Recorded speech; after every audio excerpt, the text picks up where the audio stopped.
Hey everyone, so I've got a little bit of a Christmas present for you all. As in preparation for the next chapter of the For Cybertron Trilogy, Earthrise, debuting next week, I thought I would go back and review the first chapter episode by episode. So you could consider this kind of a recap or refresher for the next chapter. Now, I've already reviewed Siege as a whole previously. So if you want to hear my overall thoughts on the first chapter of the For Cybertron Trilogy, I'd suggest going back and watching that review. Although my opinion of this chapter has changed slightly. In my last review, I mentioned how I thought the show looked like it was the victim of a bad HDR conversion. And now that I finally have a nice big 4K TV with HDR and Dolby Vision and all those fancy bells and whistles, I think I was right. This show looks much better watching it the way it was likely intended. Although that still doesn't excuse the fact that the normal HD version looks substandard. Unfortunately, I don't yet have the ability to capture footage in 4K. At least not 4K footage that is HDC protected. So I can't demonstrate to you the difference watching this in 4K HDR makes versus the regular HD.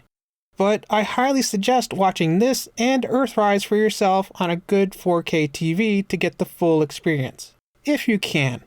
But on with the review. Like I've mentioned previously in the past, the first two Autobots that we see in this first episode of Siege are Wheeljack and Bumblebee, who are searching for Energon. This is obviously an homage to the first episode of the original 1984 Transformers series, where the first two Transformers to ever appear on screen were Wheeljack and Bumblebee. There's not enough energy in these conductors to last a quartex. Well, at least we found these, Wheeljack. And when these run out? Can't worry about that now. I repeat this again because I wish that this show referenced the original series like this more. Or, was just more like the original series in general. Maybe if they got the original voice actors back or something like that. One shall stand, one shall fall. Why throw away your life so recklessly? That's a question you should ask yourself, Megatron. Okay, I'm gonna cut myself off there before I start going into a big rant. Of course, having the original cast back would be infinitely better. But moving on. One thing I noticed while watching this again is that I don't like how Wheeljack's ears flash.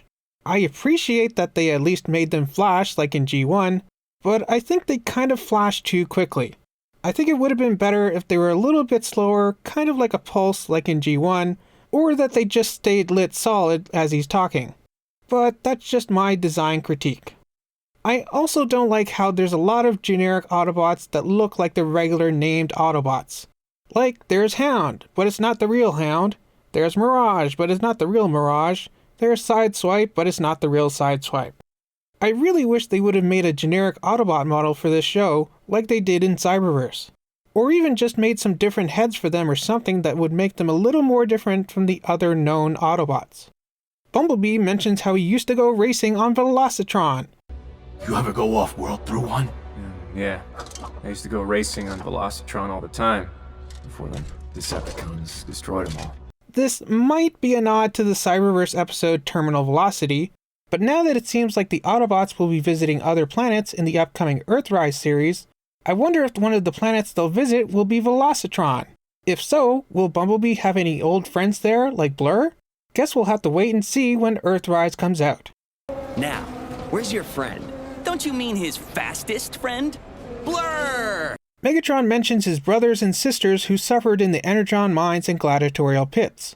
My brothers and sisters were predetermined to suffer, while you and your kind did nothing. Yet we don't see any female Decepticons in this show.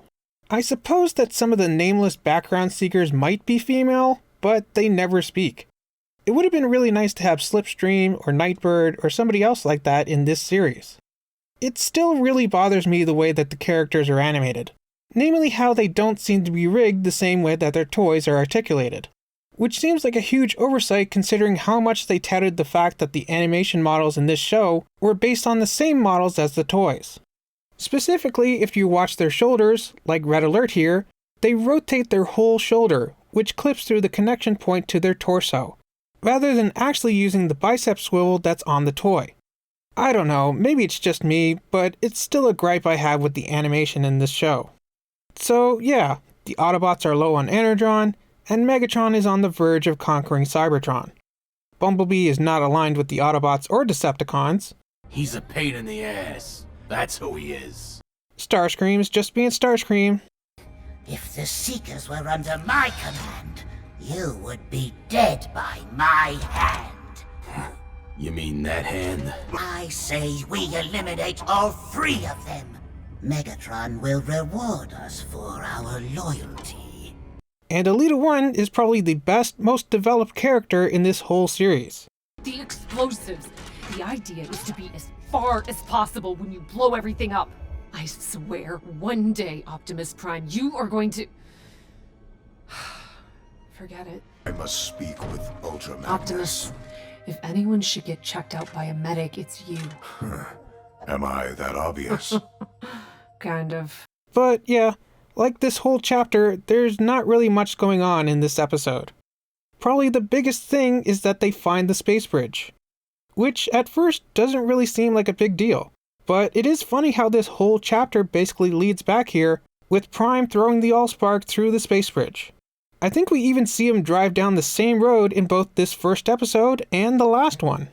But yeah, not much else to say about this episode. It did its job of establishing the basic plot of the series, but that's about it. Not the strongest start I've seen.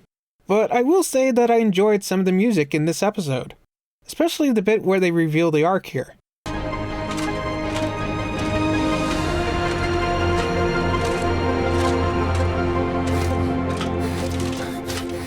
But again, like with the voice cast, I can't help but wonder what the show would sound like if they got someone like Vince DiCola to do the music instead. I don't mean to sound like a G1er or something, but you know, this is supposed to be Hasbro's serious big budget Netflix series for more mature audiences, right? Could we not have had some of that reflected in the cast as well? Well, let me know what you thought of Transformers War for Cybertron Chapter 1 Siege Episode 1. Which is another thing.